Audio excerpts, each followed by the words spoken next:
hopefully giving you all some tools and strategies and that kind of thing. And so I will definitely be demanding Colleen's presence back in the space because I get lonely. Right, my name is Jenny Truex and my pronouns are she, her, and hers. I am coming to you from North St. Louis, and the area surrounding what is called St. Louis now is the ancestral territory of the Illini Confederacy and has also been part of the Osage, Miami, and Chickasaw Nations territory. Just a little tiny bit about me. I'm actually an Air Force brat. I realized that by the age of 12, I had lived in 5 different states. And so you can imagine there were some complications as I grew through college and hooked up with Caron House, where I met Colleen later on. And Caron House is a community that has a very strong tradition of anti-war activism. And so there are some complications you can imagine, as there are with lots of different family things. So that is part of the experience that I bring into you. And I'm appreciating everyone throwing in their names and their pronouns and where they're coming from. That is wonderful. So you all can get to be talking with each other. Colleen's going to be kind of managing the chat and the Q&A for me. So that will be helpful. Right, so I learned consensus at Caron House, and since 1999, I have been doing it and researching about it because I find it really fascinating and teaching it to new folks. So those are the experiences that I am bringing in today. So I'm super excited to be here. Woo. A couple of things, some of the groups that I work with. Oh, let me share my screen. I'm not sharing. I'm going to assume you can you can see my screen. If you can't, please holler in some way, shape, or form.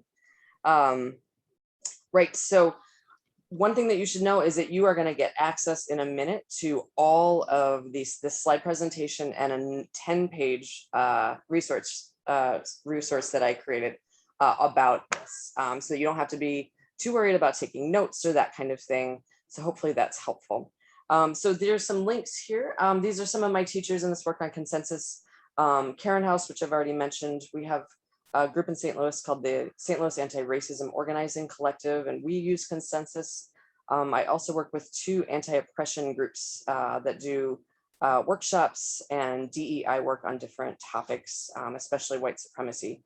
And that is NCCJ in St. Louis and Crossroads. So there are links to all of those groups if you are interested in learning about them. They're all kind of badass, and I'm excited to be rooted in that kind of work.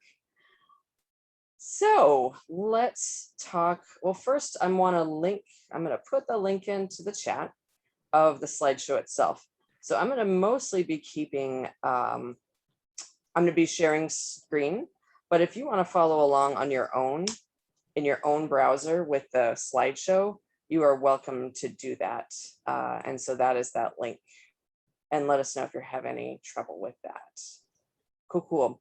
So we kind of, in Crossroads, we talk about this as a destination check, this objectives. So let's make sure that you all are on page with me about where we think we're going. I'm hoping today that we get to discuss some how to organize helpful meetings, right? So culture, agenda, structural ideas. We're going to explore some principles and best practices and strategies for facilitating specifically. We're going to talk about finding consensus, encouraging accountability, and getting unstuck when we have differing opinions. And we're going to talk a little bit about addressing conflict and disagreement and power dynamics. So hopefully by the end of 90 minutes, we're going to at least dip our toe into these items. And this slideshow, you'll notice at the very end of it has a list of resources, and those resources are amazing. And hopefully between the stuff I've collected for you and them, you all will have a really good boatload of things to look into in terms of your own meeting cultures and agendas and that kind of thing. So we're going to go on to the next slide. Colleen, you just stop me if you see anything I need to do, okay? You're doing great. Hey, thanks.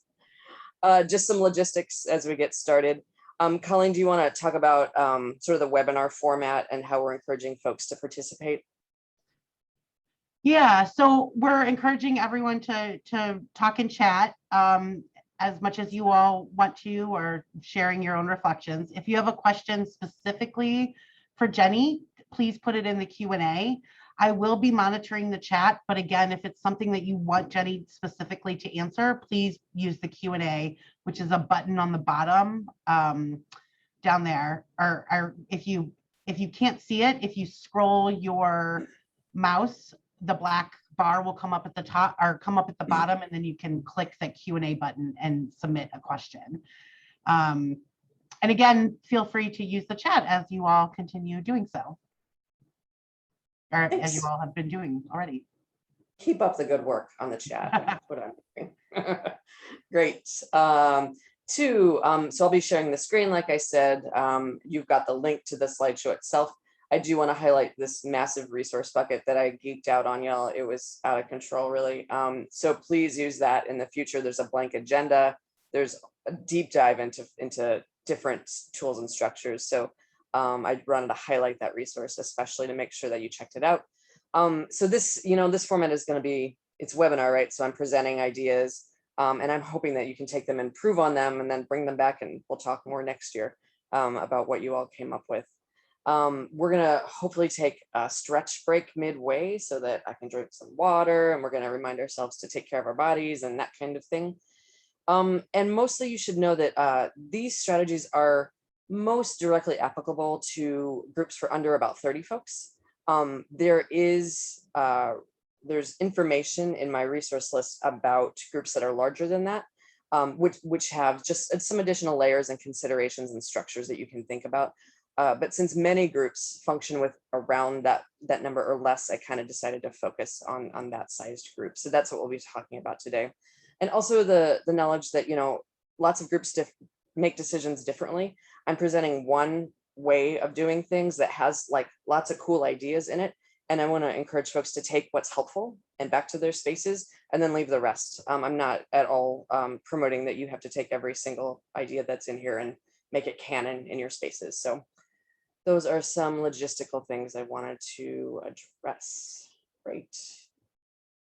So this is a first tool that I want to share with you all. Group agreements are a really helpful thing to have in meeting spaces. And I'm going to both model how you could use this in your space and use it for our time today. So I'm going to go through these as if I would if we were at a meeting together or a training or a workshop together. So I'll take you through it. The first group agreement we have is to take space and make space. And the idea behind this is that some folks are socialized to take up more space. Some folks are socialized to take up less space and be quiet all the time.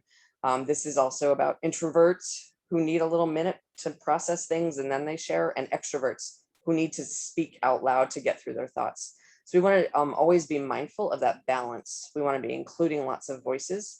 And if you're somebody who takes up lots of space immediately, think about holding off every once in a while, and then the reverse being true too. So trying to be mindful of the space that's being held. The second is creating a brave space. And we use the term brave space versus safe space, right? The idea here is that we want to embrace vulnerability. We want to embrace being our true selves. We want to embrace honesty and creating connection and relationship. And the term safe space can kind of deter that, because often the word safety can be code for like, you're not allowed to hurt my feelings. You're not allowed to actually say what's on your mind. So we want to be creating a brave space together where we're moving forward. I love this one. Number 3, together we're smarter, and that everyone has something to offer. This is a core idea around consensus decision-making. So we can create a space of humility and curiosity and commit during conflict to work the idea, not the person. If I come into a meeting, I usually have an opinion, right? I have an idea of how things should go. And you often, if I'm in a group of people and we're doing our group agreements well, the decision that we came up with is way better than the thing I came in with. I could not have conceived of the thing that we all created together because I was part of it, but I didn't have all of the pieces. So if we bring in that sense of humility and curiosity, it can be really valuable. And when I say work the idea, not the person, this is the idea that, you're in a space and you're talking about different issues and somebody throws a bomb and it kind of stops the room. And I know for myself, my tendency when that happens is to jump on the person, say they're an asshole, tell them why they're wrong and bad, and like get the hell out, right? That's not always super helpful for creating group structures or making decisions together. And so what we try to think about is you're working this idea that they threw into the middle. Like, oh, that's an idea that probably other people have thought, probably other people are thinking in the past or now. And let's talk about that idea that you put in the middle of the circle rather than attack the messenger, if that makes sense. Again, everyone has something to offer and we can like push through into new understandings. Confidentiality. So different groups have different approaches to this, and I encourage you all to think through with your groups what kind of confidentiality understandings you want to have. Some groups use the idea that lessons leave, but the stories stay, and that if you're going to share someone's story that came up in a meeting, you need to ask permission. That enables people to share their stories more freely because they know that container will be held in that way. Taking responsibility for our bodies, right? Getting our hydration in, going off screen if we need to, taking care of ourselves, taking care of our words, taking responsibility for what we say. Another piece of this is acknowledging intent versus impact. And this is a really big one for working with any group of people.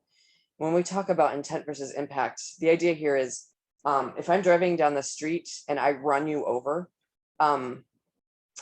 we need to attend to the fact that you probably need to go to the hospital, the impact of what happened, not all of my feelings that I didn't mean to do it and it was an accident and I'm so sorry and I'm really a good person and not really like that usually, right? So, and impact is really a lot more important to attend to than focusing all of our attention on intent.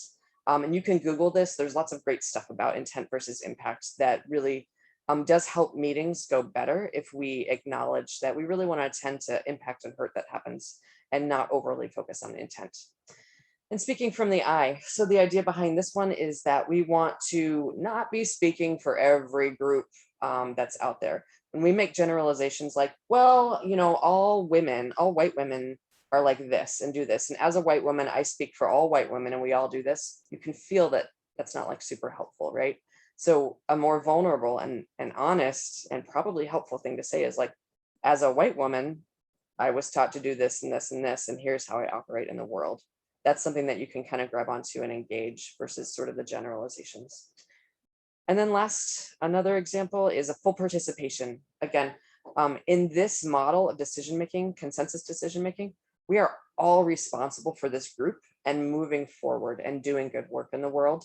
We are not acting out of one person being in charge, doing all of the labor and work, and really it's all on them, and we can all kind of dissociate, multitask on our screens, do other work, and because they're the ones that are going to be doing it. In this model, we are all responsible, so we want to all participate to the extent that we can, whatever that means, again, for the individual. So this is just an example of one set of group agreements. Lots of groups make their own. And what this is something that you can remind yourselves at the beginning of meetings, that sometimes you can read them out loud. Sometimes you can have different people talk about different aspects of your group agreements and why they're important to them. But the idea here is that like we're creating a container. We're going to talk about more containers in a minute. But this is a way that we can hold each other to a standard that we're hoping to have in the space. And so I created this just for our space together, but you can feel free to use this and adapt it as you want to. Cool. Let's go on to the next slide. Ah, yay. We get to stretch and breathe and hydrate. Now we also have a rule at another group I work with that when anyone drinks water, everyone has to. So I want to encourage everyone to get their water. And I wonder also if people could take a minute and put things in the chat of where they, some of the shared agreements that they have in their chapters or their meetings that they're a part of. That would be amazing. Let's take a minute and do that. Yeah.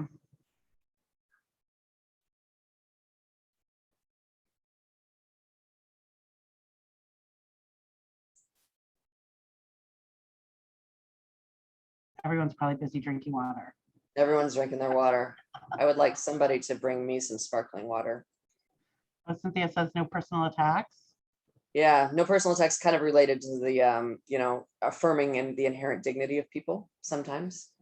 One voice, one diva, one voice. I've seen that before also. lean of speech. Again, like trying to hit that balance, right? Of encouraging folks to have space to speak. I statements. I love it. And, we really think of these as agreements that we co-create and hold each other to, not rules that are enforced on top of us in a coercive way. Yes, we are going to share the link to the slideshow again, in case anyone didn't get it who came in late. The slideshow has all the links and further reading and that kind of thing. Thanks. Colleen and I are on top of it. Jenny, you're only talking to us. You have to switch it to everyone. Oh, thank you. Yeah. Colleen, is there a setting I need to change? In the chat. Oh, I see. Yeah, Yep. yeah. I gotcha. Thanks. And then Greg points out that he doesn't know if his chapter has group agreements. I think that that's something that's really common, not just in VFP, but in lots of groups. Yep. And it is invaluable. It is central and invaluable and can really almost, and because it's a tool that everyone can use to remind each other of. I really want to highlight the idea that pie makes every meeting better. When we all are out of this pandemic, food, and more food. Yes. Great. Appreciate y'all's thoughts and keep them coming. So anything else you want to highlight from here, Colleen? No, I think that's, Sherry mentions consent, which I think is another good one. There's some conversations around the difference between Robert's rules and some other principles that were created. Yeah, I think we can Awesome. keep going and everybody can keep drinking water. I'm gonna be out of water soon. Good thing we're gonna have a break. Good. All right, so let's go on and see what we have here. Ooh, Colleen, you want to read this quote for us? Sure. Consensus at its best is a process that helps a group to do its best thinking in a way that all of us know something and together we know a lot. And sometimes arriving at decisions, solutions, or plans is complicated. Let's anticipate that with joy. Adrienne Marie Brown. And if you know anything about me, you know how much I quote Adrienne Marie Brown. I think we're both in the fan club, so Yeah. there's going to be we're going to include lots of quotes from her and encourage folks to look her up and her wisdom and follow her on all the socials because she's a real leader in the movement. Great. So let's talk about what the heck I'm talking about, which is consensus decision making. Again, I want to emphasize that these principles can be taken into any meeting, whether or not you are officially using consensus decision making. So the framework here, we're looking at things like cooperation. We're looking that individuals are valued, active listening, and non-coercion.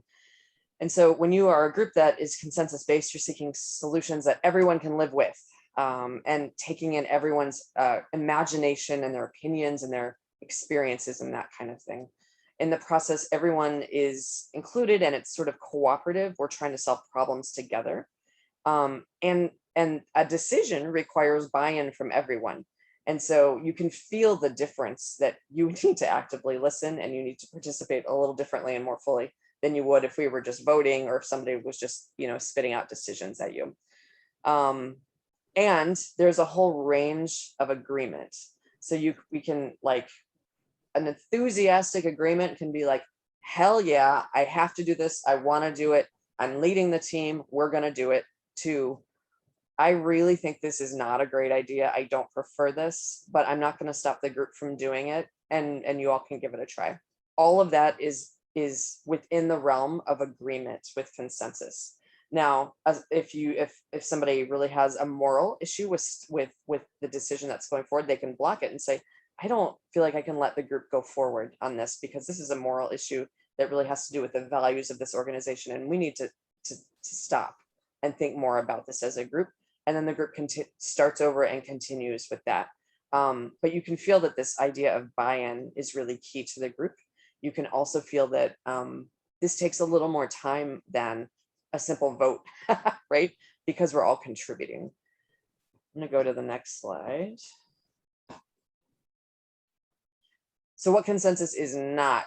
It's distinct from voting and majority rules. So I've kind of hit this already. But again, when I come in, the roof has a leak. What are we going to do about it is the question. And I come in and I have my two things that we're going to do about it. I'm coming in with like an agenda. I want to get allies. I want to build power. I want people to be on my side. I'm going to speak convincingly and often and loudly and strongly, right? To get people to do what I want them to do. So we're going to raise our hand and do what I want them to do. Another example is groupthink, where it's just kind of vague. We're all just throwing ideas out. There's no transparent process or path for how decisions are made. So there's just a lot of brainstorms, and then we pick one and do it without any like way to disagree, way to have conflict, or way to have a decision-making process. So consensus is not those things. You can feel the distinction, I hope, already in some of the things we're talking about. And this is gonna become even more clear when we get into things like the path of decision-making and that kind of thing. So let's go to the next slide. Another cool thing about consensus, you can tell I'm like consensus fan club, y'all. Everyone can have a role in these spaces. So even if you're not facilitating, even if you're just showing up as a participant, you can notice who is speaking, and you can help encourage all voices to be present in this space. So a facilitator is most responsible for these things, but everyone in this space is encouraged to do this. Number two, you can help the group return to a central question. If this happens in every meeting all the time, right? We start talking about A, we ended up talking about B, and now we're making decisions about B, and we almost forgot about A, right? And so the group can say, oh, look, we started talking about B. Do we need to address this now? Can we put it on for next week and come back to A? So noticing that, returning to the central question, letting others speak your truth. So this is a big one in consensus. And let's contrast it again to this like voting and majority rules. When I come in with my ideas about the roof leak, I'm going to encourage people to repeat what I say, right? Yes, we should do the same thing Jenny said because blah, blah, blah, blah. In consensus, if I have an idea and Colleen has the same idea, she doesn't need to say it again because it's already in the middle. It's already in the pot, and it is part of the fabric that we're going to be working with. We don't need to pile on to coercively sort of push one agenda. The idea is there and we don't have to repeat it. And then the fourth way that everyone can participate is just like noticing all of these dynamics. We notice emotion that's happening. Oh, I'm really vibing that the group's tired. I'm really vibing that no one is participating and everyone is off screen. So what do we need to do about that? Noticing time boundaries, like we are way over time, people. What do we do about that? Noticing group dynamics, things like, oh, I've noticed that 3 white folks in a row have spoken about this. Can we bring in any other voices? Things like that. So these are ways that consensus encourages everyone to participate in this space. So I'm going to pause and see if Colleen has some questions for me. Yeah, so a couple of questions were, how is groupthink different from everyone agreeing on a course of action? Yeah, groupthink, oh shit, sorry, got some screen issues. Groupthink is really just when groups don't have any process for making decisions. It's what many groups do, where there's no like pathway of like, there's a facilitator and a process for like taking us through. And I'm going to take you through the flow of a decision in a consensus model. So you'll kind of see what that structure looks like. But groupthink is often super informal with no structure. Another resource that's included in this packet is the tyranny of structurelessness, and what harm can be done when we have no structure and we're just throwing out ideas and brainstorm, and the group randomly picks an idea and goes for it without a good process, and the harm that can be done with that. What else, Colleen? Another one is how should a group proceed when one person or even a few people are being sorry, I'm not pronouncing it the right word. That's from Hamilton too. I'm somebody who grew up as a reader with a family that don't have big vocabulary. I know what words mean, but I don't know how to pronounce them. Yes, I think like what we're getting at is like getting stuck. Fussy people people who don't play well with others, right? Yeah. I'm gonna get into what to do with that, I think, later on. So Patrick, if you want to bookmark that for yourself, and if it's not addressed adequately later, let's come back to that.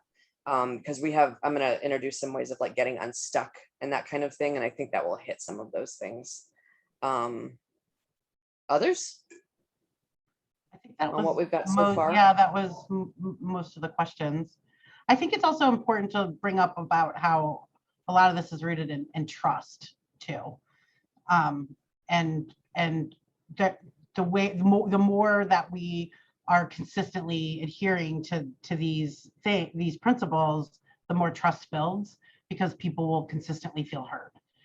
So Yes. so even though there might be moments of like feeling stuck or like faltering back into groupthink or the places where it's not, the more people are consistently practicing it, the more these things become, I don't want to say easier, because Jenny and I made consensus decisions together in a group setting for almost 10 years, and there were arguments at the end just as much as there were in the beginning. So, but it does become a practice.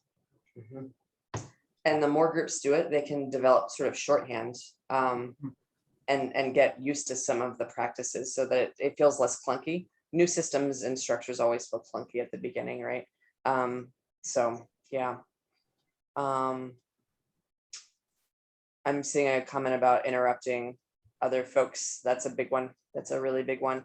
And that is a thing that everyone can address and the facilitator can address too. Colleen, you want to, I'm reading this last comment. I should stop reading the comments or I'm going to get lost. Yeah, I think if people have questions, they should just put it in the Q&A and we can get to that. Okay. So many good thoughts. I'm really appreciating it all. One more thing that I wanted to hit just in the like basics of consensus is that consensus is not for all groups. It requires, like Colleen just said, it requires shared values. If you're in, and so like, for example, if you are in a coalition of different groups that have whole different values but are just working on one thing, consensus isn't always the way to go forward because you haven't necessarily established shared values and trust. It can be a method if, and especially if you, it can be a method, especially if you like come up with some group agreements and hold yourselves to them. But trust is a big thing with it. So relationships, again, building relationships, active participation, right? You're feeling that already. A clear process, and I'm going to be outlining some of these processes, are really important so that people have psychological safety, that they understand that there's a way to disagree. There's a way to have conflict that you're going to live with and still stay in a group together, you and me, Colleen, right? There is a way to have accountability on the other side of things. After we've made a decision and somebody was supposed to take it, we have ways to hold each other accountable after that. And then within the meeting with group agreements too. And then the third thing is, you know, yeah. Penny, I also want to say too, like with consensus, you know, as Jenny mentioned in the beginning, I just want to bring attention back to that even if you don't make decisions, even if your group does not make decisions by consensus, these are principles that can really be used in all sorts of modes of ways of which decisions are made. And like, this is very much in line with the values of VFP as far as I can tell, right? None of these like values seem like antithetical to what VFP stands for. So like very much so, like we can take a lot of this into your meeting spaces, hopefully. You know, consensus takes, it can take more time. It doesn't always take more time. It takes a commitment to both the process and people, you know, and when I contrast it again to majority rules votes, you know, depending on how you have things set up, 49% of people could disagree with the decision in a majority vote and you would still go through it. And you could feel the harm that could come in a group if that was true. And so this is a model that helps address that and helps address the need to have sort of buy-in and collaboration and that kind of thing. Colleen, what questions do we have? Kara has Kara, your question about the webinar, I can email you what some of the decision making was around that from the VFP national perspective. All right, somebody asks, can we use slides to help people understand this process? We use formal consensus and new people aren't as clear about this. And so I think people are asking Jenny if people are okay if using your slides. Hell yeah. Yeah. Use them all. I made it for you. Okay. Toby writes, in one of my readings about consensus, it really discouraged the practice of blocking based on concerns about safety. Wondering what your opinion is on that. Example, what's too unsafe for one person may not be unsafe to others with respect to activism. Yeah, and like, so let's first address that the term safe is like so loaded and so associated with culture, right? And I want to especially name that as a white person, I'm socialized that to really have a fragility that any amount of discomfort I think of as being unsafe, and that's just simply not true. And so like naming those cultural differences is helpful. Another reading that I've seen about blocking is that it should be a once in a lifetime activity, which kind of, I was like, well, shit. And I have only seen a block once or twice in 20 years at Karen House, because we were able to be committed to each other enough to just keep talking about it until we could find ways forward. And the blocks that I did experience were about values and about morality and about different interpretations and that kind of thing. And so they were appropriate. And so that should be set up ahead of time too. And we'll go through that a little bit when we go through sort of the path of decision making. Blocking, if you're doing your work on the front end, usually blocking is very rare because you've come to sort of common understandings as you're going through the decision making process. So I will say that it should be very rare, and it can be abused. And if it is being abused, your group can talk about it. Like, what are our norms around blocking? You know? It seems like the other two questions are really focused on conflict. And I'm wondering that some of these questions might be answered as you're moving forward through the presentation. Awesome. But it does seem like there is a real deep desire to explore conflict and getting stuck. Right. Because I think it's something that lots of people experience. Yes, great. We'll definitely address that, and there will be time for folks to re-ask the questions if we haven't kind of gone through it. That all right then? Keep on going. Yeah, Cynthia, I think we'll get to your question and Jenny will get to that question during the presentation. So we're just going to hold on to it until a little bit later to see if it's already answered. Awesome. Great. Okay, so we're going to talk about containers. Yes, I am a big old nerd, and yes, those are Harry Potter containers. And yes, that's the Hobbit Shire behind me. I just have to confess these things on the front end, and it's helpful. So when we talk about meetings, we want to create containers that can hold conflict, discussion, decision-making, everyone's baggage that they're bringing in, so that these groups can do good in the world, right? And so this space is distinct from everyday conversations, and it's distinct from workplace hierarchical meetings, and it's distinct from the conversations you have with your close family members. There's a specific set of containers that we try to do in this space. And when we're thinking about this, we want to create a space where we are paying attention to mood and the tone. We want to be paying attention to psychological safety. And when I say that, I want to be really clear that we can build in lots of things that hopefully bolster up the feeling of psychological safety, where we can be vulnerable, where we can share honestly, where we can help each other learn, but no one can ever guarantee safety for anyone else. Again, this concept that this is a loaded thing. Safety can never be guaranteed. And especially dominant groups can do lots of harm to targeted groups without knowing it's happening, intent versus impact. So we can hopefully create containers that can bolster up the sense of psychological safety and prevent harm from happening. And we're also trying to do group containers that empower the group to like get shit done, right? Like you all have been, I'm sure you've been in meetings where you feel like we just talked for 2 hours and what is going to happen? I don't even know.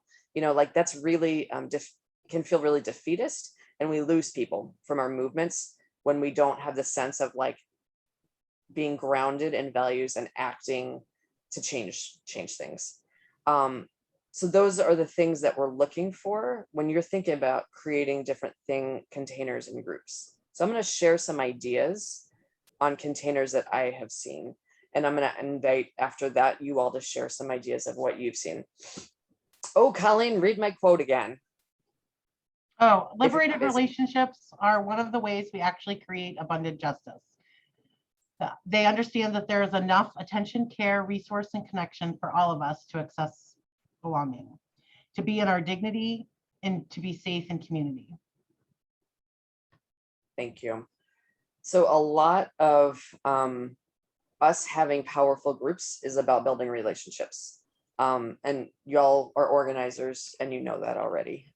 So it's just a reminder that our meetings need to reflect that. There's a way in which I know that the meetings I have been a part of sometimes have felt very transactional, where I'm just there to do a task, to get a thing from you, and then I just want to go home. So there's just a transactionalness that is actually related to white supremacy culture. And if you want to read more about that, whitesupremacyculture.info is the website. It's at the end of the slideshow. But we want to really combat that impulse to be transactional. We want to have good meetings that feel fulfilling and action oriented. So community builders, right? Having every meeting some kind of sharing. It can be a pair share, it can be a large group share, you can have a focus question or not. And it can go from what do you want the folks to know about what's going on with you. It should be more than what kind of ice cream do you like? Because that is a question that's fun to do at the beginning of a training for large groups who don't know each other, but it doesn't help people develop relationships necessarily. Now, if you want to have people get into pair shares and talk about a story around their favorite ice cream, that's a different thing, right? So thinking about ways and questions that we can have the group consider to build relationships in whatever pairs or triads or small groups or large groups makes sense for you. Meals, someone said pie earlier. Once we can, building in meal times is just invaluable. I miss it so much, and it can really, really invite lots of community building. Icebreakers. So everyone reflexively says, I hate icebreakers. And I'm one of those people that says I hate icebreakers. However, when we only relate to each other in meetings that are very serious and can be very hard, we're not experiencing the fullness of laughter and joy and silliness that go along with building relationships. And so icebreakers in games can take 3 minutes out of a meeting and can just do a lot towards helping group culture and having people be silly together, and then developing an inside joke that you talk about later and laugh about. So community builders are an essential piece of good consensus meetings. 2, agendas, and we're going to talk about agendas a little bit more in depth later, but just a few things about them.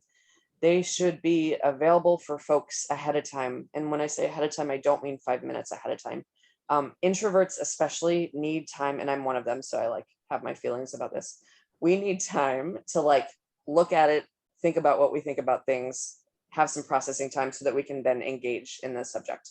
And if we only get it 5 minutes ahead of time, it kind of sucks. And then we're often kind of shut out of the conversation because we haven't had time to process before sharing.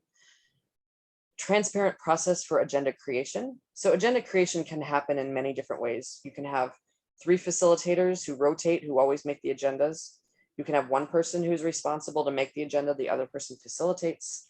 You can have, a Google Doc that's shared that people in your group can just put agenda items on, put the times on, and describe what the agenda item is. But as long as there's a process, so people know that they are going to be able to talk about what they need to talk about in your space, and that process is clear, if that makes sense. The agendas should include thought about the item type and timing. So when you are creating an agenda, you should think through how could this go? What are the outcomes of this conversation? Could this be a blow up conversation, or is this going to be a quickie that we can knock out in a few minutes. And you're not always going to be right, but thinking through that ahead of time is a really valuable thing to do. A couple more containers. So bike racks, this is a take on parking lot, right? So often you're talking about subject A, and then all the time you're talking about subject B. And subject B is like actually important, but you don't have time and it's not as high of a priority. So you need to have a parking lot place or a bike rack place where you can put that item so it doesn't get lost. It can really harm group culture if you keep losing items. If like, oh, we were supposed to talk about that and it just went away. That can really like harm a group's sense of like trust and empowerment that we're getting stuff done. And again, that can just be a Google Doc that people put things on. Like in the future, we should talk about this. Vibe checks are fun. So you can have a role of a vibes watcher who's just paying attention to like, again, like everyone's tired, no one's talking, or everyone is dying to get in and interrupting each other. And that vibe check person can be somebody who just names that for the group so that the group gets a mirror into how they're behaving so that they can adjust. There doesn't have to even be a decision or comment on it. It can just be that sort of noticing. Culture check. That can be an example where we are, we've done our reading on white supremacy culture for white folks, especially, and we're aware of some of the pitfalls that go along with that. This is a whole nother subject and a whole nother workshop that I'd love to do, but white supremacy culture has white folks and others thinking like, for example, there's a few ways of thinking. So one of them is like, if it's not written down, it doesn't exist, like a real preference about the written word. And an undervaluing of other types of communication. White supremacy culture has us thinking in binaries. It's either this or this. And you can have somebody who's just paying attention to that. It could be the vibe watcher or a culture check watcher who's like, oh, we're falling into binary thinking again. Very common to fall into binary thinking in groups. And this is a way that we can just name it and then move on, right? And then last, rotating roles, I think can be really helpful in these meetings. You can feel the difference if you have someone who's just a permanent facilitator for all time versus you have a team of 3 people that take turns facilitating and then their term lasts for 18 months and then 3 new people come on. Can you feel like the difference of how that would play out in a group in terms of group dynamics, in terms of full ownership and participation and that kind of thing? So rotating some of these things can be really helpful to like minimize power dynamics and have everyone get to practice and step into like creating leaderful movements where we are like gaining new skills and that type of thing. And you can do facilitator training. You've got a material now. And then accountability and next steps. So meetings should have ways that they look at our previous decisions and our previous work group decisions, and we check in about where things are. Again, like if we're not doing any looking back, lots of things get lost. It's really easy for things to get lost, especially now. So if we have a mechanism and a structure in our meetings to hold each other accountable, we can talk about next steps. Part of the packet that I'm providing has a sample agenda. It's blank, but it has like titles and things like that. And it has things like, what were the reports from last month? What are the next steps? Like that kind of thing. So I'm tired of talking. Colleen, can you bring in some folks? I'd like to hear y'all's ideas on like best practices for like meeting structures that you've seen go well in your spaces. Yeah, do people want to put in the chat some things that have gone well for them in terms of structures that you all have? I know a lot of you all do different decision-making processes. Some of you all attempt to do consensus, and I know some of you do voting, and some of you do a mix between both.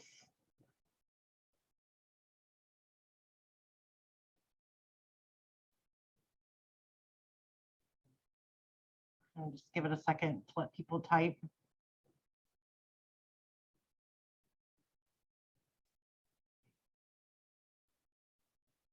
So Cynthia says it's essential to nail down next steps and record commitments made for actions to be taken. I think that that's true. And in fact, is something that sometimes, or I can say with the Karen House community, we learned pretty quickly how we would sometimes forget that things were gonna be done, and then they would come up on an agenda like 4 months later, and we were like, no one ever did that. So somebody made this suggestion to add to part of our structure a decision review, and then people were actually accountable about whether or not if they did what they said that they were going to do or not. So I think that is very true. And I also see that we see that a lot in justice organizations too, where there's a lot of ideas, but then folks aren't taking responsibility for the steps. And so sometimes they just keep sliding. Jim said that CCMP is using many of the principles presented so far. That is true. Just great. Hollis from Spokane talks about doing a check-in at the beginning in meetings so they learn what everyone's dealing with. That's really valuable. Kara talks about a vibes taker and a timekeeper, and the agenda prepared at least the day before. So that's good. Greg, accountability and next steps. We've started putting at the top of our meeting minutes actions agreed upon. Yeah, and giving an example of that. That's great, Greg. Jackie talks about a vibe watcher around harsh language, interrupting, and works as a facilitator to resolve behavior. Pete talks about small groups with an understood agenda. Works great. Talking pieces are vital. Items that need further discussion goes to a parking lot. It's another good example of the parking lot. Let's see. Sapir, it talks about the core to reminding participants of core values. That can also be another really good way of doing things. Yeah, Katie talks about, we decided to right from the beginning of Gamers for Peace, the new project of Veterans for Peace, to just basically stream all the Gamers for Peace meetings when decisions are being made, so everybody can see how it goes. And Veterans for Peace also, any member can come to their board meetings too, I think. Yeah, Hollis talks about the importance of community time, community gathering. Another role can be hospitality, that rotates or not. That rotates is probably the best, and that can happen, over Zoom too. Like, have people come ahead of time and do a fun icebreaker or a game or a focus chat about something. You can have that person, come up with an idea. I saw a question about icebreakers. Google icebreakers and Google Zoom icebreakers. There's really fun ones out there that are very, very goofy and super fun. I wanted to talk a little bit more about the Vibes Watcher. That is kind of like, in some ways, it's like a helpful thing for the facilitator to have a second pair of eyes or a second person who is paying attention, right? That a facilitator is trying to move a conversation, but sometimes can miss things, right? We want to distinguish, the Vibes Watcher is not trying to police language. It is okay for people to have strong feelings and strong emotions and that kind of thing. We can't start creating a culture where we have to be polite all the time, because you can feel the harm that would happen from that, and the like disingenuousness that goes along with like enforcing politeness, right? Again, that's another example of sort of white supremacy culture. But a Vibes Watcher can say like, this group is having strong feelings. How about that? Is there anything we need to do about that? Like that kind of thing. So yeah. And then something else, which I think maybe are you going to talk about the time of meetings? Ish, but go ahead and say what you're thinking, Colleen. Yeah, I was going to say, like, part of creating an agenda is also like kind of assessing how long things are going to take and having the group like consent to the meeting going longer. I've been parts of a lot of organizations that will just have massively long meetings, which then creates a culture of people not wanting to show up. But if people know that the meeting, no matter what, is going to be 2 hours long or 1 hour long or however long, you're respecting people's time and also working people's time, and people who are parents and people who are working full time and people who don't have a lot of free time but are choosing to participate in organizational work. So understanding how to use some of these containers are really, really important in order to respect working people's time. And so I think it's important to, if something is added to the agenda, you check in with the group to make sure everyone consents to actually adding that to the agenda or putting that on the parking lot. Because if somebody wants to add to the agenda, then that means something needs to be removed based on the agreement that you previously had. So it's important to, so for example, I'm part of a handful of collective projects, and we're pretty strict on the time. Like, we almost never go over, including times when there are pretty big conflicts that need to get sorted out. It is always from this time to this time, and it allows people to make plans with their lives and how things are going on, in ways that, it's also a way to build trust, which is kind of what we talked about, that people are going to trust that this is when this ends. And so it helps with burnout also, I have to say. There's a number of different things around that too. So these container ideas are all really, really great ways to make sure that doesn't happen, because it's a very common thing that I see across social justice orgs and volunteer orgs all the time. Yes, 1000% to all of that, Colleen. Thank you. One of the tools that you all have mentioned that I'm actually not going to cover, that I'm a little bit embarrassed that I'm not covering, is stacking. So I put it in your resource manual as something to include. But that is a really helpful facilitation tool that I'm not going to get into too much, but it's not hard to do. And I have a note in it about in your materials. So guess what? Let's take not 2 minutes. Let's just take 90 seconds because I want to make sure we get through all our materials. But let's just take a tiny little break. It will give me a chance to fill up my water bottle and come back to you able to speak. Awesome. So let's take 90 seconds now.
Okay, maybe that was 90 seconds, maybe it wasn't, I don't really know.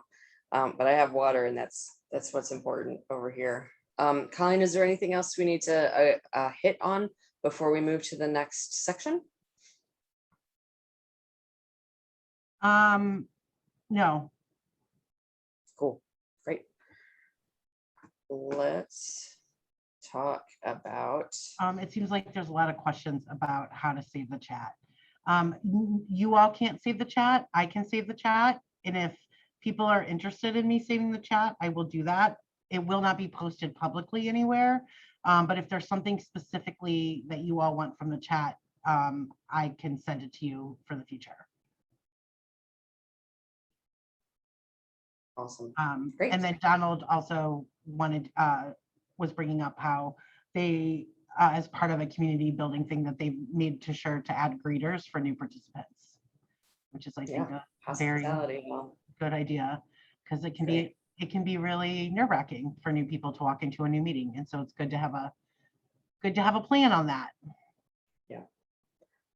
Great. So we're going to dive into, and Colleen, we're going to 5:30, right? Yes. Awesome. We're going to talk about facilitation, woohoo, principles, best practices, and strategies. So let's talk about the job description. When you sign up to facilitate a meeting, here are some of the mandates or roles that you should be thinking about. One is the cheerleader and the tone setter. So the facilitator can come into a meeting and say, we have a packed agenda. We really have a whole lot to do. If everyone can kind of keep their comments to a minimum, then we'll get through it. Versus, welcome. We have a full agenda and we're really excited to talk about these things. We're getting so much done right now. Let's get together and get going. You feel the difference there, right? It is, you can fall, I can fall, speaking in the I can fall into the trap of equating busyness with worth. And so bemoaning a packed agenda is a way to do that. And it's not super helpful to the tone of a group to set it that way. Another job description of the facilitator is to move the conversation. So this is like the guts of facilitating, right? So you're clarifying what people are saying. You're synthesizing different points of view so that they can help move a group forward towards a discussion, towards a decision. You're guiding the group. Like if you've gotten this, you help the group. If you all have agreed this far, you help the group understand that so that they can move to the next step. And then you set boundaries, time boundaries, boundaries around how much people are talking or not talking, all kinds of boundaries. Facilitator interrupts problems. So over talking, that is the facilitator's job to say, hey, we've heard from a few people 2 or 3 times now, but there's other people we haven't heard from at all. Let's have no one else talk until we hear from at least 2 people who haven't spoken yet. There's all kinds of ways to say that, to invite people, new people in who haven't spoken without shaming people who have talked a lot. Interrupting oppressive behavior when people use ableist language or sexist language or cissexist language, addressing that and then moving on is important. Time boundaries, again, are the responsibility of the facilitator. Facilitator problem solves, so they reframe things. They hold space for lots of opinions and feelings. Again, we want to welcome diverse opinions and feelings and experiences into the space. We have richer decisions when we have that.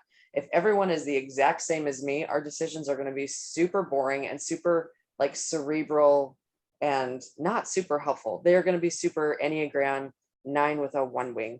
And that is not always the most helpful approach. So holding space for that and welcoming that in, even when it takes longer, even when it feels uncomfortable, is a part of a facilitator's job. Facilitator also helps the groups get unstuck. We're going to talk about some strategies for that in a minute. The facilitator encourages participation. So noticing, and I have colleagues who, when there's a group of 20 people, they note how many times someone has spoken. And that way they can see like, oh, you've spoken 5 times and you haven't spoken at all. Or there's a theme here of the white folks are all speaking and no people of color have spoken. Like that kind of thing can be a valuable thing depending on what your group looks like. Encourages idea sharing, minimizes power dynamics as much as possible. And the facilitator is at the service of the group and the agenda that the group agrees to. So the facilitator comes in and says, here's the agenda I prepared. Is this what we want to be talking about today? The group says yes, or the group edits, according to where things are.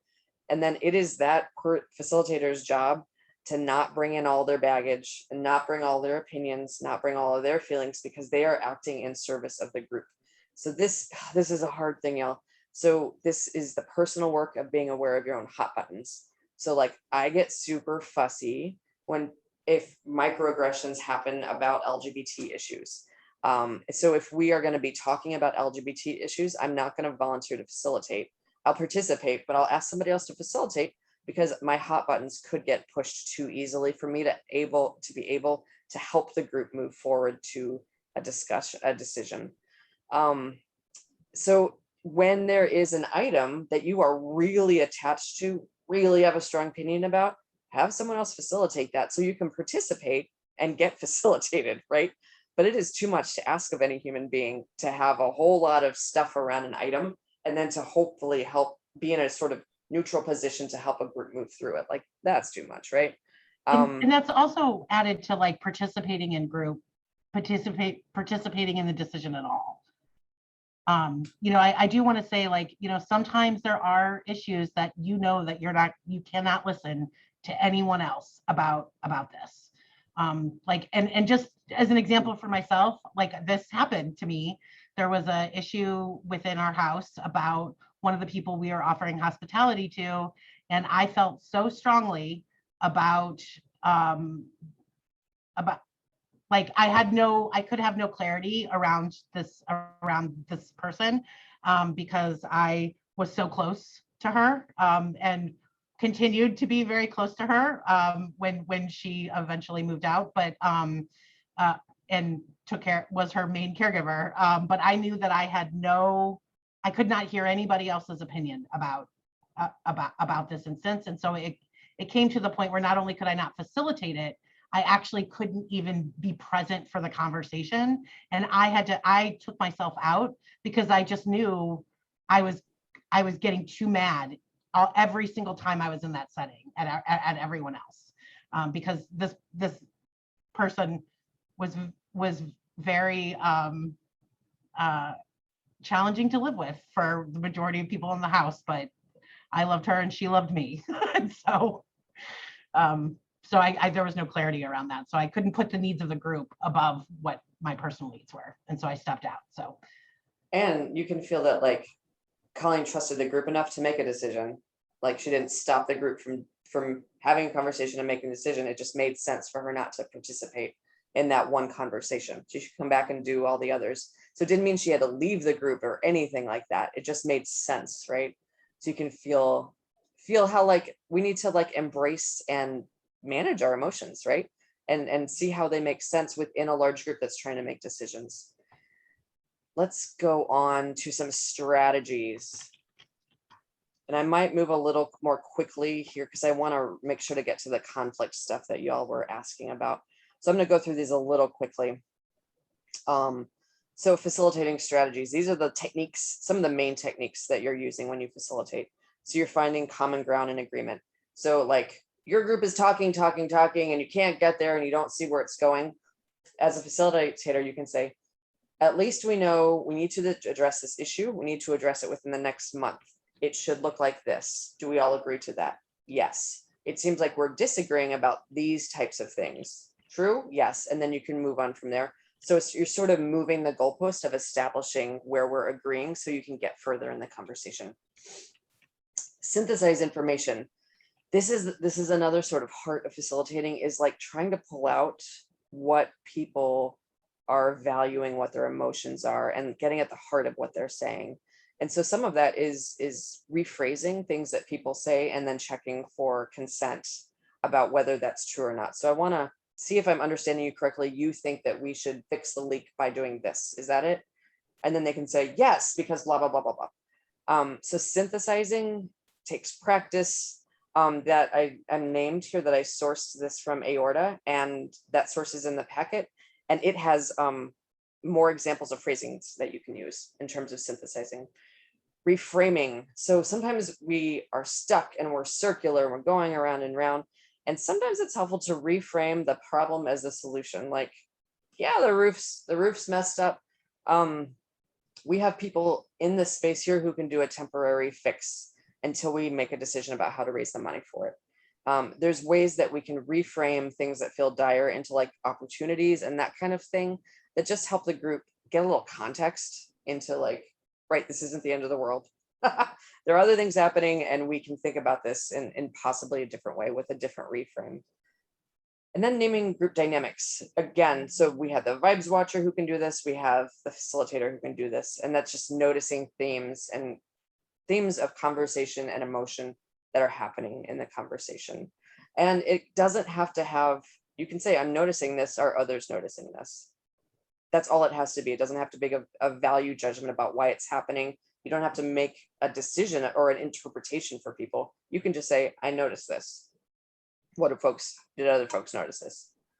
So those are just a few of the strategies that I wanted to hit on. And those are like the big picture things. Your packet has a list of facilitating mandates with sample language. And so it gets a lot more deeply into these strategies of like, here's some things you need to think about. Here are some ways to talk about it. So hopefully that will be a resource for you in the future. Not going to go into deep dive in the agenda because that's in the packet too. Just know that it is real important. One suggestion, if I had to make one suggestion, it's this for the folks who make agendas, if you're facilitating, is that you need to group items, you need to prioritize them, and you need to balance them. When I say group, often you'll have like, this working group has 4 reports, let's put them all together. Or there are 4 items that are really actually quick, let's put them together. Prioritize what's time sensitive and what's not. What is really about someone's needs or emotions or a person versus something that's about something that's further out there. And then a balance, you know, I think there's a lot of wisdom in starting a group with an item that's an easy win, right? An easy decision, then going to a harder one, and then so on and so forth. Starting with the hardest decision is a bad idea because the group is not warmed up, right? Just like exercise. So some examples that I have in your sample agenda that I included, you know, you can have updates and announcements, you can have check-ins, you can group things that are like short or easy into one little section so you get through it really efficiently. And then you can have space then to talk about the things that really matter, values related things, people related things, that type of thing. Oh yeah. Okay, questions, comments. I think we're gonna make it, y'all. Anything in the Q&A, Colleen? Again, I think these are ones around the conflict. So I think that maybe we can, Right.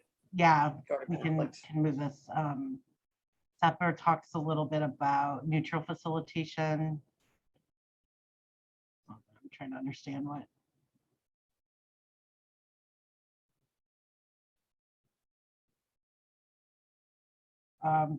She's just bringing up how she doesn't always encourage reframing.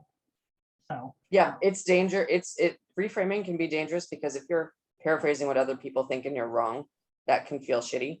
So like, it's always about like, I think I'm hearing this, is that true? Like the check back for me is really important. Yeah, and I think it's also like what feels good. And with your group, you know, like different groups have different things that work, you know. The process Awesome. that worked in one place doesn't always work in another place. So I'm going to kind of quickly go through the flow of a decision and then get into the conflict piece because I'm hearing that folks really want to address that. So Yeah. I'm just going to gloss over this and you all have access to this later. But generally, when you, as a facilitator, you have the roof is leaking. So that's the issue. You open it up for what are people's ideas about this? What are solutions that folks can think of? You explore it. You know, my cousin does this. We could raise money doing this. I could learn how to be a roofer. And then you start to move towards coming together. So you start to narrow into like, oh, let's test a proposal. What do folks think about doing it this way? And then people are like, nope, don't like that proposal. Create a new one. And then we test proposals until we can come to a decision. This graphic is from Seeds of Change, which has a massive amount of information about the flow of a decision. And there's more on this in the packet as well, but that is generally for every item, you're taking it through this process. So I won't spend much more time on that because I want to get to the conflict stuff. Woo! conflict. Here are some tools about conflict. So these are different conversation tools that if you're feeling stuck, if you're perceiving that this is not going to go well, there's going to be a lot of dissent and this is going to be tough. Here are some tools you can use. These happen at the front end of a conversation, not at the back end generally. So, you know, it's usually more, you know, than the roof is leaking. It's more like we're out of money. What do we do? So some tools here. Popcorn. With the rule that no one talks twice until everyone has either said something or passed. That includes so that we are getting every voice into the space immediately. A go around, the same thing, where so on Zoom, I would go and then I would say my piece and I would say, Colleen, I'm going to invite you in. And then Colleen can say her piece or she can pass. And then we can come back at the other end and say, anyone who passed, do you have anything you want to add or share? And that way introverts are included, right? Small groups with prompts. So let's just keep using the roof example. It seems easy. We have the roof issue. It's a big one. We don't have any money for it. Go break into groups of 3 or 4 and just talk it out. What are the issues with this? What are all the considerations we need to have around this? What are some like proposals you would have? Come back. That is a way to deal with a tough conversation. Just a large group brainstorm where someone is taking notes in a place that everyone can see and every single damn idea is on there. Again, that's a space where everyone gets to have a say. And then quickies. So this is sort of like, you've got a conversation. Actually, you don't think there is going to be a lot of conflict, but you need to get through it, right? So a lot of groups use red, yellow, or green. So the roof is leaking. My uncle will do it for free. Where are folks at? Red, yellow, green, about whether we should move forward with this. Red is we don't at all and we need to talk about it. Green is go for it. We don't need to talk anymore. Yellow is like, I don't disagree, but we need to talk about it. Or fist of fives is sort of the same thing. So these are all like spectrum tools that like a fist would be like, yes, go for it. Don't need to talk about it at all. And 5 is like, I'm nearly going to block this. I think this is such a bad idea. And so if there's anything in the middle, then we have a conversation about it. But these quick tools can be ways to like get through the easier items so you have time to deal with sort of some of the larger ones. So I'm going to wait on this idea share until I get through the next slide because it has some additional ideas for conflict. So you're in a meeting, you've talked about this damn roof for like half an hour. You are going in circles. You don't understand why. Take a break. That can mean we're actually going to table this until next week. It can mean we're going to take 15 minutes. Are folks able to stay 15 minutes later in the agenda and tonight in the meeting so that we can come back to this and make a proposal? So breaks are really important and they are undervalued. Just stepping away from the computer, stepping away from the space can clear things up in a way that no amount of talking could. So that's a really undervalued tool, I think. Back of the barn. This is from Starhawk. She's amazing. Where we have disagreeing folks, have a conversation, and this could be facilitated or mediated or not. We put like if 2 folks are consistently having different opinions or cannot agree about a sort of central thing, get the other people out of the way and let them have the conversation and sort of try to hash it out. Can be a valuable thing. Return to the beginning.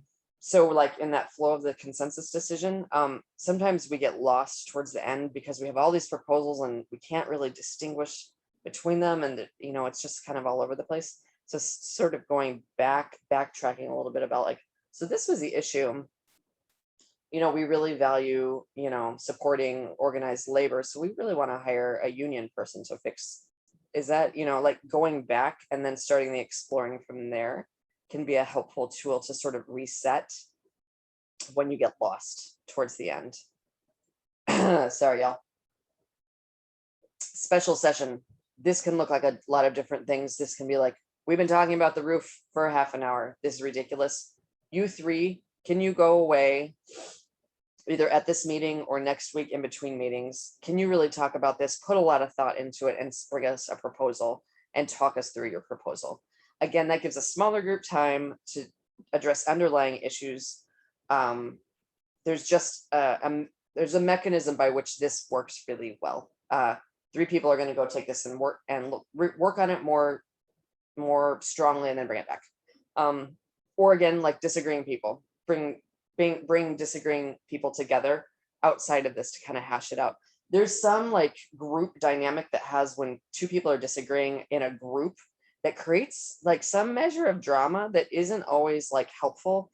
And so sometimes pulling those folks out to directly talk to each other can really, really be a helpful tool, and then bringing them back. Some other tools here. Brainstorm list we've talked about. A pro-con list is not my favorite. It's a little overly simplistic and binary, but it can be helpful for people to hash out like, here's all the things I'm worried about in the con list. Devil's advocate exercise, where you play devil's advocate to your own idea that you're promoting, which is like uncomfortable, but it helps, I think, with that humility piece, and with sort of having people see you able to critique your own idea can be really valuable, I think. And then outside help. Sometimes you just need an outside facilitator to come in for this one conversation to help you through it. And we should not be opposed to asking other people for help. There are professionals who do this type of thing, who can like set your group up so well for success, versus us just trying the same thing over and over because we don't actually have the expertise in-house to do this. So like getting outside mediators, outside facilitators can really help us have fresh eyes on an issue and that type of thing. Whew, okay. Let's do an idea share here. So when we talk about getting unstuck, and I also want to mention in the packet, there are additional tools for getting unstuck that are in there. But what have you all seen work well when groups are stuck and can't make their way forward? We've got a few minutes for that.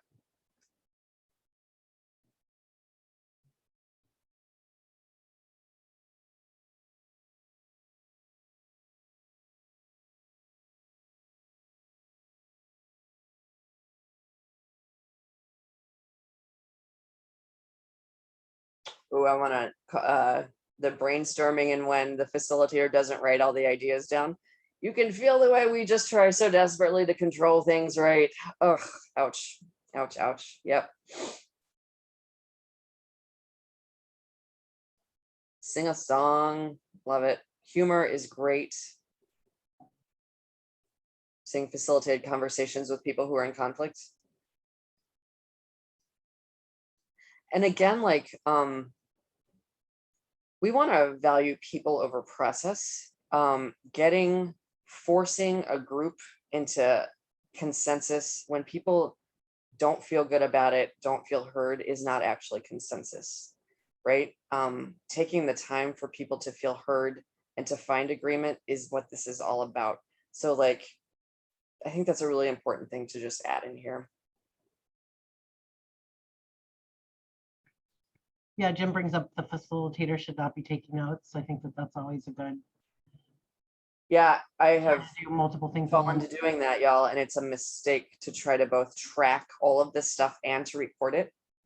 Not helpful, and centralizes things that could be decentralized. A lot of this is about creating powerful decentralized leadership, and rotating that stuff so we learn how to do all of it.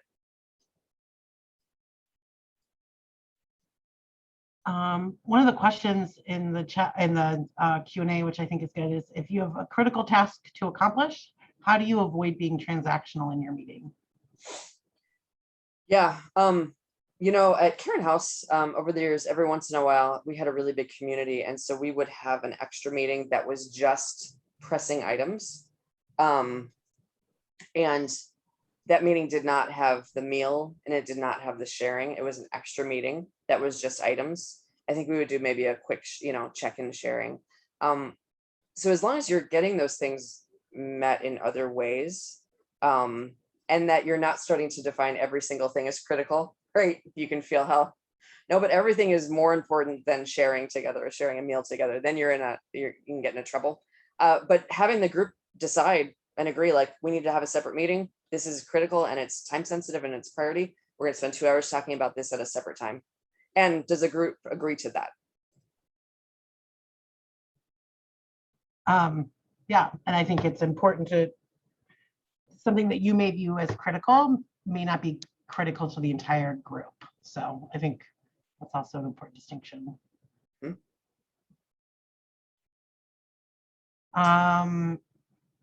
Somebody else writes, what do you re-comment when you observe that a facilitator appears to have personal bias? Yeah, I think as a participant, this is where we all have to take responsibility and say, like, I noticed that you might have some feelings about this. Like, do you want to say more about those feelings? You give the facilitator an opportunity to participate. You could say also, like, do you want to keep facilitating? Would you rather have somebody else who isn't like tied up in this issue jump in to help? I think it's an invitation, a noticing and an invitation for a way out versus a like, you suck because you're having feelings about this and you're controlling this. But helping sort of helping the facilitator out, because we're all human and we do not do this perfectly. There is no perfect, right? I wonder if we could go back to Patrick's original question around how a group could proceed when one person or a few are being pretty dedicated to being contrary, I guess. I don't know. Yeah, and I'm curious if that is over time or within like one meeting or conversation. Colleen, do you have a sense of which one I should address? Yeah. I'm wondering, maybe you could make some suggestions around, we've experienced before where, and not at Karen House, but especially with Iraq, around like the majority feels one way, but a small group feels another way, and both feel pretty strongly, and it makes it really hard to move forward. Yeah. And it's not about individual, it's not about like just individuals working out disagreeing parties, have small group like the back of the barn doesn't really work. What are ways in which moving things forward? Yeah, I think sometimes it can be helpful to put people together and force them to come up with a proposal. Like, it can also be helpful. I think back of the barn, it can be helpful of like, what's really going on here, and like to have more direct, honest, vulnerable, sort of scary conversations if people are willing to. I think there can be a place too if a culture is shifting in an organization and there are people who are not fitting in. Like, I think it's a question sometimes of like, is this the group for you? Like, do we still have these shared values? Like, and I think if the shared values is always the reference point of like, we have these things of trust and accountability and we are anti-war and blah, blah, blah.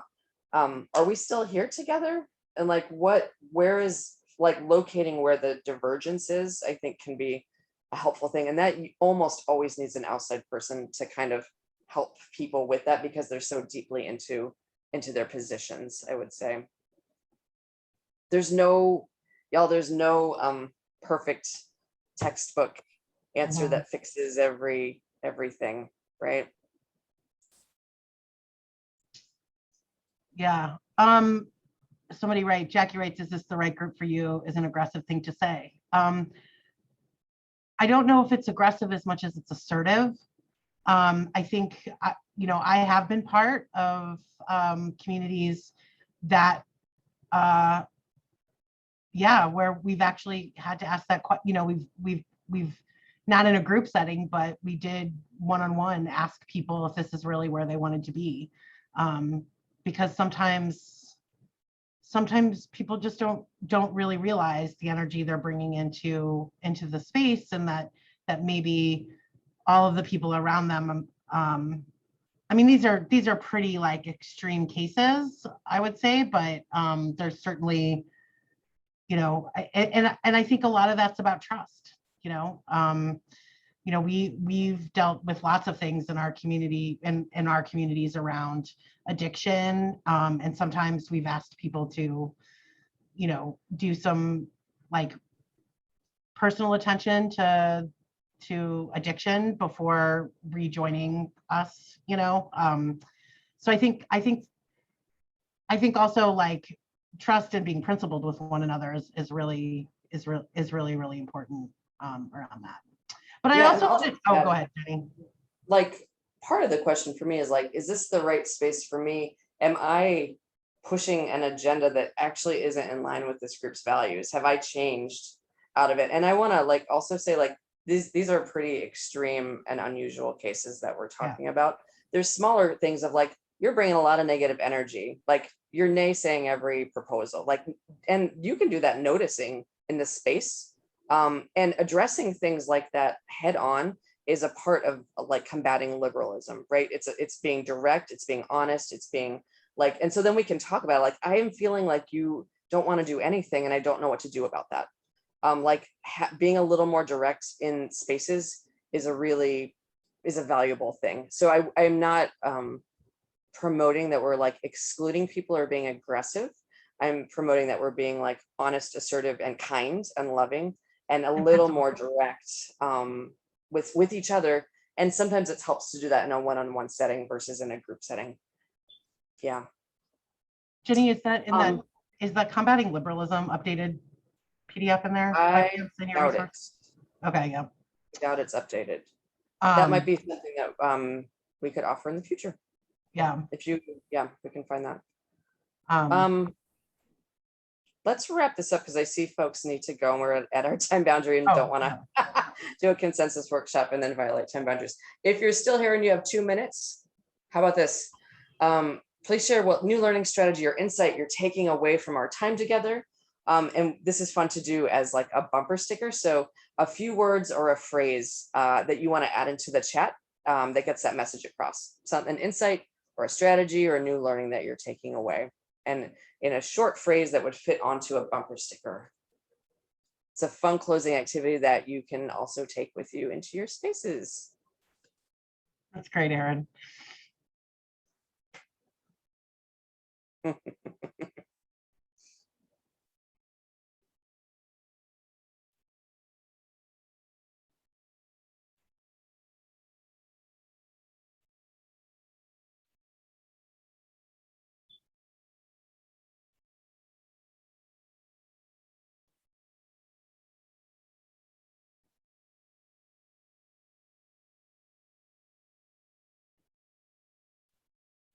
So I'm saying popcorn, not just for the movies. There is a way. Facilitators do it with kindness.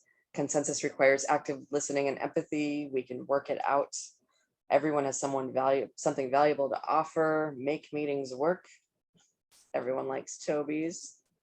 Elicit help. Don't be the one person show. Peace all. Sharing soul and structure and see our way clear. Awesome, you all. Feel free to put any last thoughts in there for bumper stickers. And aside that, we are finished. And I just want to say thank you for being with us. These resources, oops, going the wrong way, are available. All of these resources are so good. And if you are a nerd into consensus, you will probably like them as well. And don't forget that the resource bucket at the bottom there that I created that is specifically for you all, that has the like sample agenda and stuff like that. So hope you find all of that helpful. Thank you so much, Jenny, for being here with us. And just so folks know, this will be linked up on the website, on the convention website. And so you all will have access to it for the next couple of weeks. So thank you all so much for being here. And I hope that you all, Katie, wear socks and drink water. That's yes. That's a good one. But I hope that you all join us for our program this evening. It is the opening plenary and then a really great panel around VFP member Mike Mesner's book around issues within called Unconventional Combat. It's intersectional action in the veterans peace movement rising to the moment. So I think it's going to be a really, really, really good panel. I hope people come, and the book is actually very good too. So I hope folks join us then. So thank you so much, Jenny. Absolutely. It's a pleasure to be with y'all.